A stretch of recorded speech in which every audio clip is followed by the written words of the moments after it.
صحت کے حساب سے یہ تھا کہ جب ہم نے بند کیے تو ٹرینڈ اوپر جا رہا تھا بیماری کا. اب جو ٹرینڈ ہے وہ تھوڑا نیچے کی طرف جا رہا ہے, تو اس لیے تھوڑا سی کانفیڈنس تھا کہ یہ جو ٹرینڈ نیچے کی طرف جا رہا ہے اس کا مطلب بہتری ہوگی. دوسرا یہ تھا کہ بہت زیادہ نقصان ہوا ہے پڑھائی کا, خاص طور پہ جو پرائمری کے بچے ہیں, خاص طور پہ وہ بچے جو گاؤں میں رہتے ہیں. پہلے 2 کروڑ بچے جو ہیں وہ اسکول نہیں جا رہے, آؤٹ آف اسکول چلڈرن کہتے ہیں, ان میں اضافہ ہو رہا ہے. والدین کئی ایسے ہیں جنہوں نے بچوں کو اب اسکولوں سے اٹھا لیا ہے. تو یہ, اور پھر جو اسکول میں ہیں بھی ان کا بھی ہم نے امتحان کچھ لیے تو ان کے جو لرننگ لیولز تھے وہ اور پہلے بھی کوئی بہت اچھے نہیں تھے, وہ اور نیچے چلے گئے. تو اس لیے تعلیم کے حساب سے سارے جب وزرائے سے ہم نے مشورہ کیا تو تقریباً یونینیمس اوپینین تھی سارے صوبوں کی, سارے اکائیوں کی, کہ ہمیں کوشش کرنی چاہیے کہ جلدی کھولیں. اور پھر ہم نے صحت کا, کیونکہ اپنی ترجیح تو صحت ہے, ان سے پوچھا اور پھر ہم نے فیصلہ کیا کہ 18 کو, 25 کو اور 1 فروری کو 3 مرحلوں میں کھولیں گے اور ساتھ ساتھ جائزہ بھی لیتے رہیں گے. تو شوکت صاحب, گویا کہ ایک کیلکولیٹڈ رسک ہے جو حکومت نے لیا ہے. جی آپ کہہ سکتے ہیں, بالکل کیلکولیٹڈ ہے, اور ہم سمجھتے ہیں کہ جو ڈیٹا ہے وہ ہمیں اس لحاظ سے سپورٹ کر رہا ہے کہ اب ٹرینڈ جو ہے وہ نیچے کی طرف جا رہا ہے, اور پھر بھی 14-15 دن ہے بیچ میں, اور اگر ٹرینڈ خدا نہ خواستہ دوبارہ اوپر گیا یا کچھ اور ایسی چیز نظر آئی یا کوئی نیا سٹرین نظر آیا تو یہ فیصلہ ہم ریویو بھی کر سکتے ہیں. لیکن اس وقت ہمارا خیال یہ ہے کہ جو حالات بن رہے ہیں, اور اس میں خاص طور پہ 9ویں 10ویں 11ویں 12ویں او لیول اے لیول کے امتحانات مئی میں ہونے ہیں, تو ان کو بڑا سیٹ بیک ہو رہا تھا, تو ہم نے پہلے ان کو ترجیح دی کہ ان کو کھولیں گے. تو یس یو کین سے کہ اٹس اے کیلکولیٹڈ رسک, لیکن انشاءاللہ اللہ مہربانی کرے گا. اور دوسرا, ہم حالات پہ نظر رکھیں گے, بچوں کی صحت سے کوئی سودا نہیں ہوگا. یہ بھی فیصلہ ہوا ہے نا, یہ ایک اب سب کا مل کے فیصلہ ہے کہ جو پہلے پالیسی تھی گزشتہ سال, اس سال جو ہے بغیر امتحان کے بچوں کو اگلی کلاس میں پروموٹ نہیں کیا جائے گا.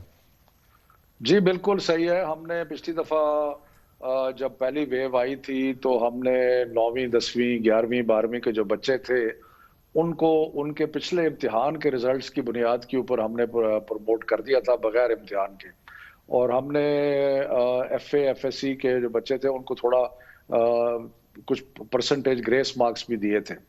لیکن اب ہم نے یہ متفقہ فیصلہ کیا ہے کہ اس دفعہ کوئی بچہ جو ہے اب امتحان کے بغیر ہم پاس نہیں کریں گے, امتحان ہوگا. ہم نے یہ ضرور کیا ہے کہ جو مارچ میں یا ارلی اپریل میں امتحانات ہونے تھے بورڈ کے, وہ ہم نے مئی جون تک کر دیے ہیں تاکہ بچوں کو تیاری کا زیادہ ٹائم مل سکے.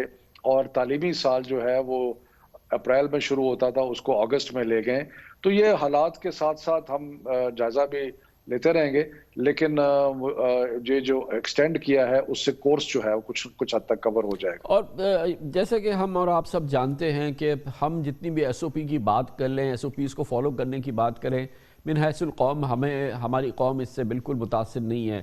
تو یہ بتائیے گا کہ یہ جو خالی ریٹرک ہے کہ بھئی کہ ایس او پی پہ عمل ہوگا, یہ اس پہ کرنا ہوگا, لیکن یہاں تو آپ کو ایکسٹرا میجرز لینے ہوں گے نا, پریکٹیکل آن گراؤنڈ میجرز لینے ہوں گے کہ انشور کریں کہ یہ جب تعلیم کا سلسلہ شروع ہو تو یہ کووڈ فری رہے, انفیکشن فری رہے, اور جتنی میکسیمم پریکاشنز لی جا سکتی ہیں وہ لی جائیں, اور اس کے لیے عملی اقدامات کی ضرورت ہوگی.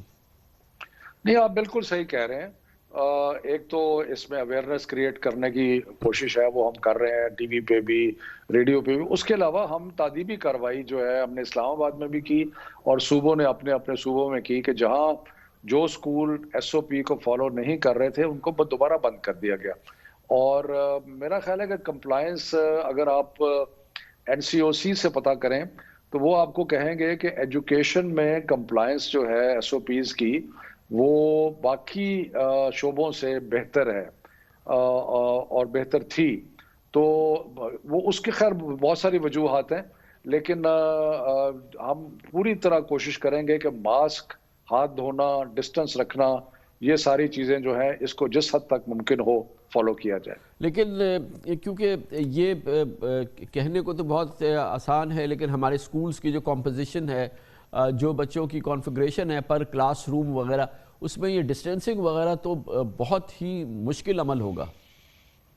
اس کا ایک طریقہ جو ہم نے پچھلی دفعہ اپنایا تھا، ہم نے صوبوں کو یہ کہا ہے کہ وہ اس کو دوبارہ اپنا سکتے ہیں، ہم بھی شاید اسلام آباد میں اپنائیں، اور وہ یہ تھا کہ کلاس کو 2 حصوں میں تقسیم کر دیا جائے، اور اس میں آدھی کلاس جو ہے وہ ایک دن آئے اور آدھی کلاس جو ہے وہ دوسرے دن آئے. تو اس سے وہ ڈسٹنسنگ کا جو فاصلہ جو رکھنا ہے وہ نسبتاً آسان ہو جائے گا. لیکن میں آپ کو بتاؤں کامران صاحب، ہم نے اپنے جو بھی فیصلے کیے ہیں اس میں ایک چیز ذہن میں رکھی ہے کہ اس کی امپلیمنٹیشن ریلیٹیولی اسٹریٹ فارورڈ ہو. اگر ہم زیادہ کمپلیکیٹڈ کوئی فارمولا بنائیں گے کہ جی ایک ضلع میں کر دو دوسرے ضلع میں نہ کرو، اس طرح، تو کمپلیکیٹڈ فارمولا جو ہے وہ امپلیمنٹیشن میں کبھی کامیاب نہیں ہوتا. اس لیے ہم نے سیدھا رکھا ہے اور کوشش کی ہے کہ باعمل منصوبہ بندی جو ہے وہ کی جائے.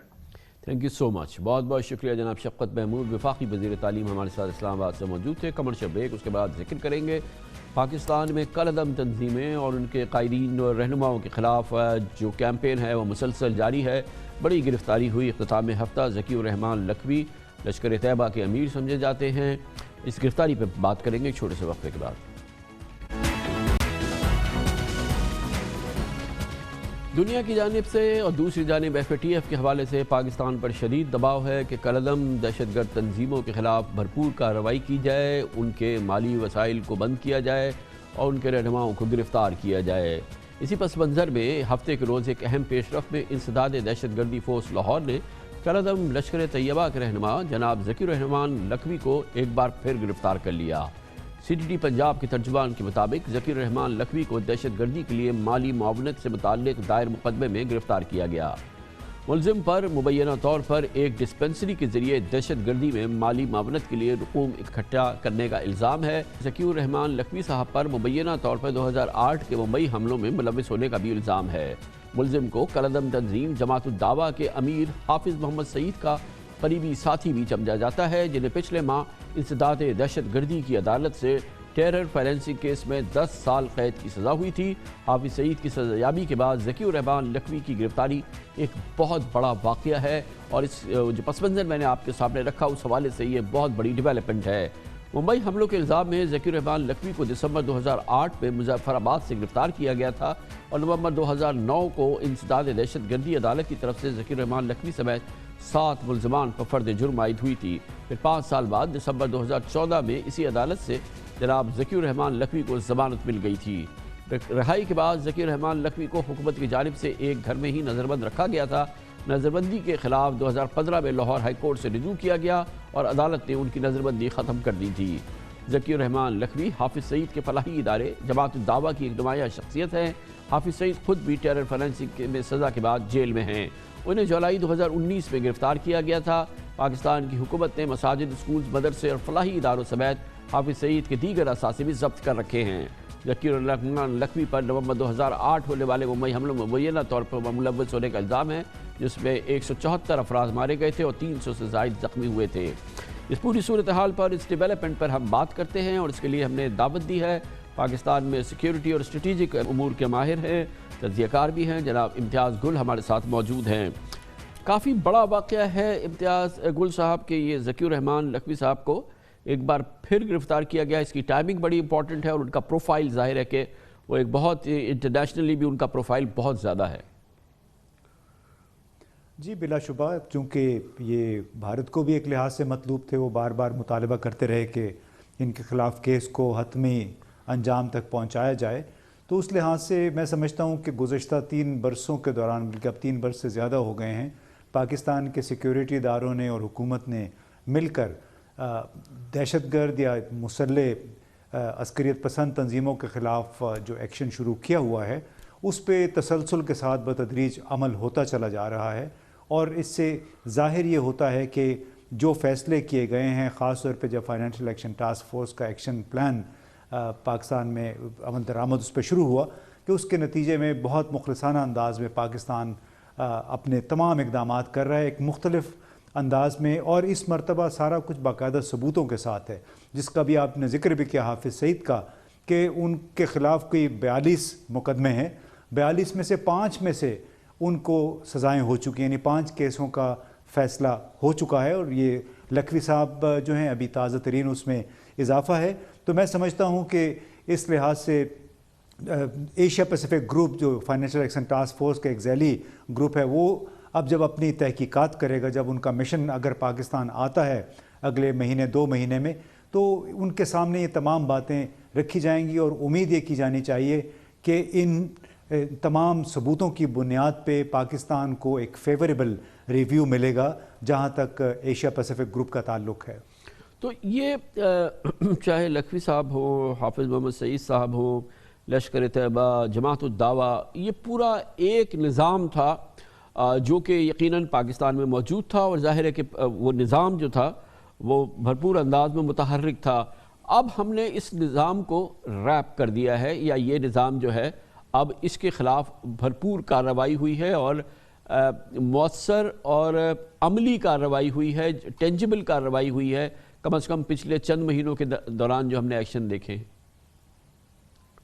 جی بلا شبہ، اس میں دیکھیے پاکستان کا سب سے بڑا مسئلہ ہے ہمارے حکام کا دنیا کو یہ باور کرانا کہ گزشتہ 3 برسوں میں جتنی بھی موومنٹ ہوئی ہے اس حوالے سے پاکستان کے اندر، وہ ایک بتدریج عمل ہے، اور جس کے سیاسی مضمرات بھی ہیں۔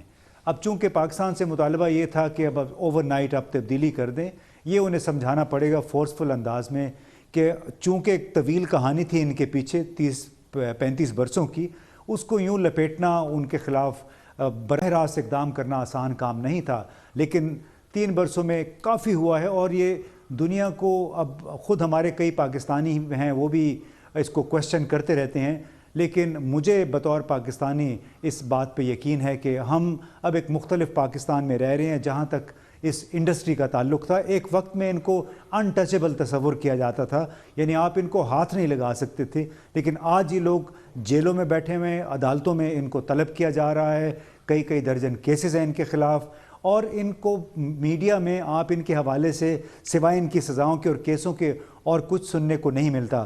تو جو گلوریفیکیشن آف ملیٹنسی تھا، یعنی ان کو بڑا بڑھا چڑھا کے بیان کیا جاتا تھا، ان کو ہیرو کا درجہ دے کے ان کے جتنے بھی اقدامات تھے ان کی تعریفیں کی جاتی تھیں۔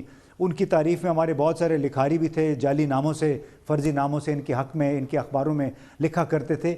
وہ سارا سلسلہ کافی حد تک اب رک گیا ہے، اور میں سمجھتا ہوں پاکستان کے لیے، پاکستان کے عوام کے لیے یہ ایک انتہائی خوشکن قدم ہے، خوشکن ڈیولپمنٹ ہے۔ مگر امتیاز گل صاحب تھا بڑا مشکل نا، کیونکہ چاہے لکھوی صاحب ہو، لشکر طیبہ ہو، جماعت الدعوہ ہو، حافظ سعید صاحب ہو، یقیناً ان کی ایک آئیڈینٹیفیکیشن تھی کشمیر میں فریڈم اسٹرگل کے حوالے سے، اس کے ساتھ ان کی ایسوسیشن، اس حوالے سے ان کا جو بھی رول تھا وہ یقیناً انڈین ایک نیریٹو تھا بڑا اسٹرانگ ان کے خلاف، اور پھر وہ ایک بالکل ایک ڈیفرنٹ سچویشن تھی۔ اس کے ساتھ ساتھ ان کی بڑی چیریٹی آرگنائزیشنز تھیں، اور یہ پبلک سروس کے بڑے کام کرتی تھی ساری آرگنائزیشن۔ تو حکومت کے لیے اور عوام کے لیے بھی اس بڑے ایکشن کو، جو کہ اب کافی سیریس اور بہت ہی ڈائریکٹ ایکشن ہو رہا ہے ان سب کے خلاف، یہ ملک کے لیے بھی اور پبلک اوپینین کے لیے بھی اس کو ڈائجسٹ کرنا اتنا آسان تو نہیں ہے نا۔ دیکھیے اس کے بہت زیادہ سماجی اور سیاسی مضمرات تھے۔ آپ نے ایک بہت بڑی غلطی پاکستان کے اداروں سے ہوئی، ان کو نظر انداز کیا گیا طویل عرصے تک، اور خاص طور پہ انہی کی وجہ سے، چاہے وہ یہ لشکر طیبہ تھی، جماعت الدعوہ تھی، جیش محمد جیسی جتنی بھی تنظیمیں تھیں، ان کی وجہ سے پاکستان بین الاقوامی طور پہ بدنام بھی بہت ہوا۔ حالانکہ براہ راست ریاست پاکستان کا اس سے کوئی تعلق نہیں تھا، لیکن جس قدر پاکستان کی بدنامی ہوئی ہے وہ اس کا فائدہ بھارت نے اٹھایا۔ بھارت نے اب تک وہ پاکستان کو ایک ایسے ملک کے طور پہ پیش کرتا ہے کہ جہاں سرکاری طور پہ ان کے دعوے کے مطابق سرپرستی کی جاتی رہی ہے، لیکن وہ تمام جو انڈسٹری تھی میں سمجھتا ہوں وہ اب ختم ہو چکی ہے۔ اس کو لپیٹنا شروع بڑے سالڈ انداز میں اس کو لپیٹا جا رہا ہے، لیکن بہرحال یہ فرمائیے گا کہ اس میں ابھی کچھ اور وقت لگے گا۔ آپ کے جیسے آبزرورز جو طویل عرصے سے، کئی دہائیوں سے اس پورے ماحول کو دیکھ رہے ہیں، جس کو آپ نے انڈسٹری قرار دیا، جس کو ٹچ کرنا ناممکن تھا، ان ٹچیبلز تھے،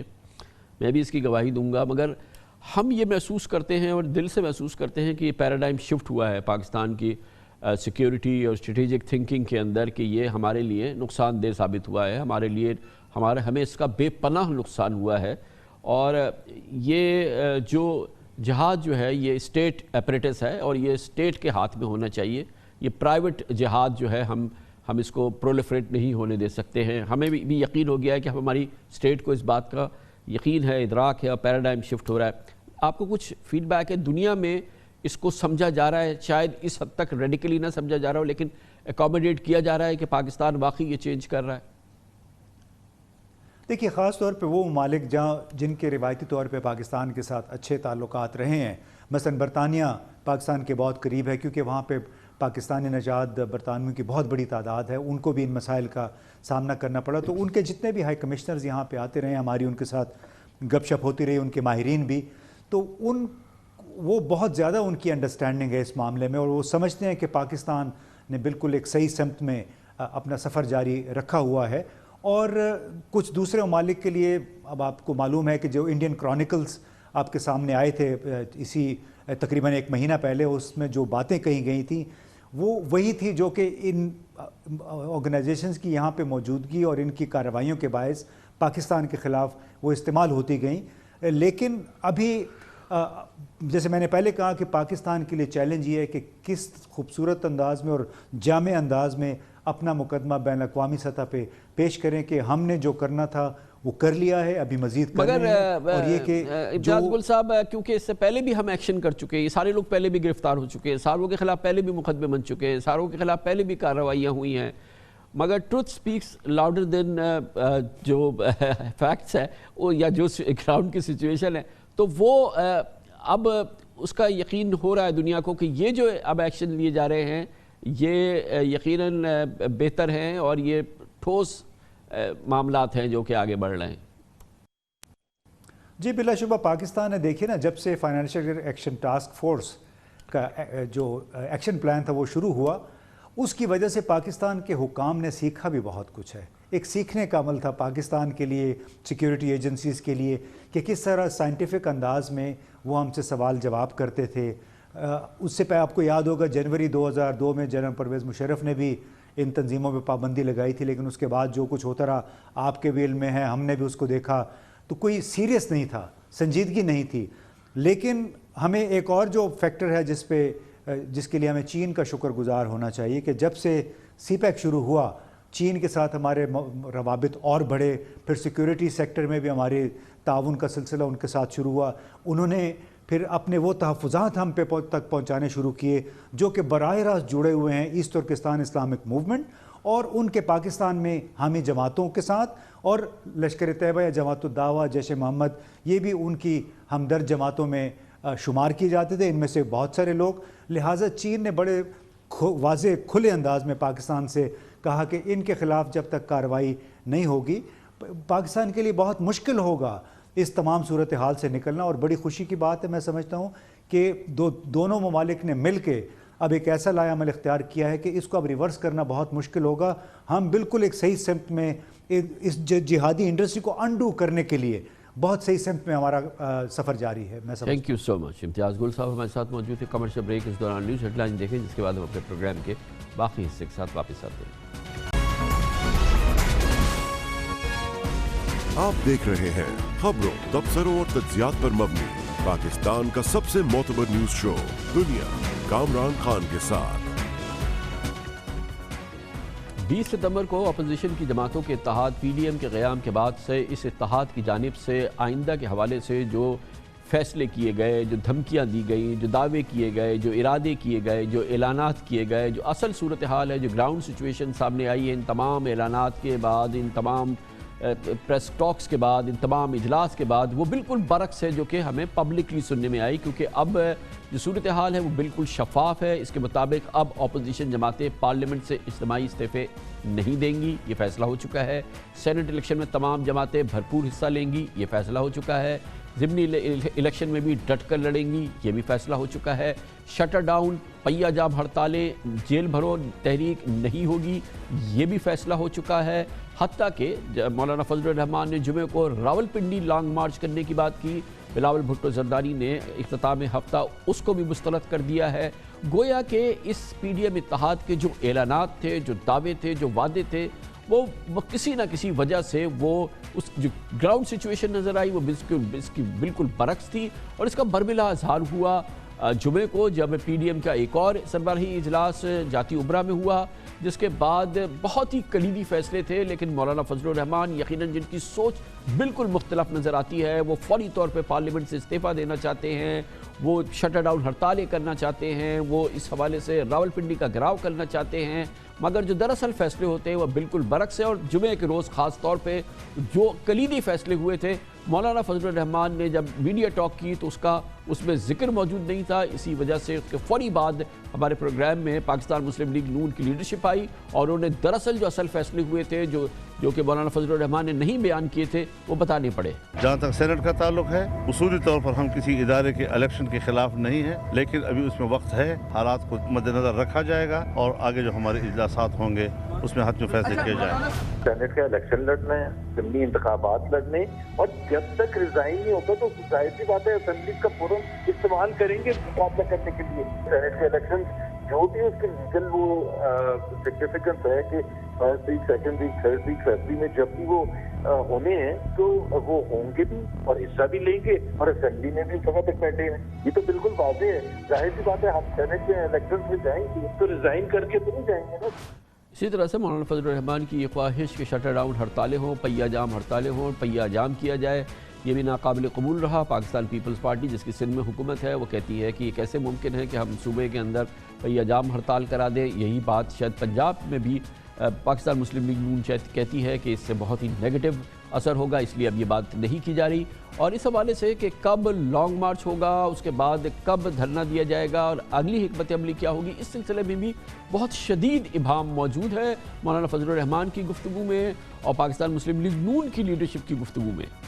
جلسے, ریلیاں, مظاہرے, شٹر ڈاؤن کب ہوگا, پہیہ جام ہڑتال کب ہوگا, اس کا بھی ایک شیڈول طے کریں گے. ملک کے اندر پہیہ جام ہڑتال, شٹر ڈاؤن, جلسوں اور مظاہروں کا شیڈول طے کیا جائے گا. دھرنے سے متعلق ایک رائے یہ ہے کہ جنوری یا فروری کا جو فرسٹ ویک وہ موسم جو ہے وہ کوئی سوٹیبل نہیں ہے دھرنے کے لیے. تو ایک تجویز یہ ہے کہ اس دن یہ دھرنا جو ہے یہ جب اسلام آباد جا کے کنکلوڈ ہو تو وہاں پہ پھر جس طرح سے 31 جنوری کا الٹیمیٹم ہے کہ یہ استعفیٰ دے, ایک اور الٹیمیٹم دیا جائے جو 23 مارچ کا ہو سکتا ہے, جو 23 اپریل کا ہو سکتا ہے, اور پھر وہاں 23 مارچ سے لے کے 23 اکتوبر تک جو ہے وہ دھرنا جو ہے وہ بڑی آسانی سے دیا جا سکتا ہے. لانگ مارچ کا پلان بالکل ہے, لانگ مارچ ہوگا انشاءاللہ تعالی. تاریخ کا اعلان لوگوں کی سہولت کو, موسم کو دیکھ کے سامنے رکھ کے کیا جائے گا. 31 جنوری جب آئے گی اور ہم دیکھیں گے کہ وہ اگر عزت سے جانے پہ راضی نہیں ہیں تو پھر انشاءاللہ عوام کوئی اور فیصلہ کریں گے. اس پورے موضوع پہ بات کرنے کے لیے ہم نے دعوت دی ہے پاکستان کے بہت ہی نامور سینئر صحافی ہیں, اپنا پروگرام ہوسٹ کرتے ہیں, ایڈیٹر جناب عارف نظامی ہمارے ساتھ موجود ہیں. عارف نظامی صاحب, جو تھرو آؤٹ 20 سپٹمبر سے پی ڈی ایم کی میں گفتگو سن رہا ہوں, اعلانات, ان کے پریسز, اس کے بعد جو اس میں چیزیں ہیڈ لائنز آتی ہیں, جو فیصلے ہو رہے ہیں وہ بالکل برعکس نظر آتے ہیں. ایسا لگتا ہے کہ ہاتھی کے دانت دکھانے کے کچھ اور ہیں, کھانے کے کچھ اور ہیں. دراصل بات یہ ہے کہ یہ اس لحاظ سے یہ اتحاد ہے, کوئی سیاسی جماعت نہیں ہے, اور اگر اس کو سیاسی جماعت کے طور پر چلانے کی کوشش کریں گے تو فطری طور پہ اختلافات آئیں گے.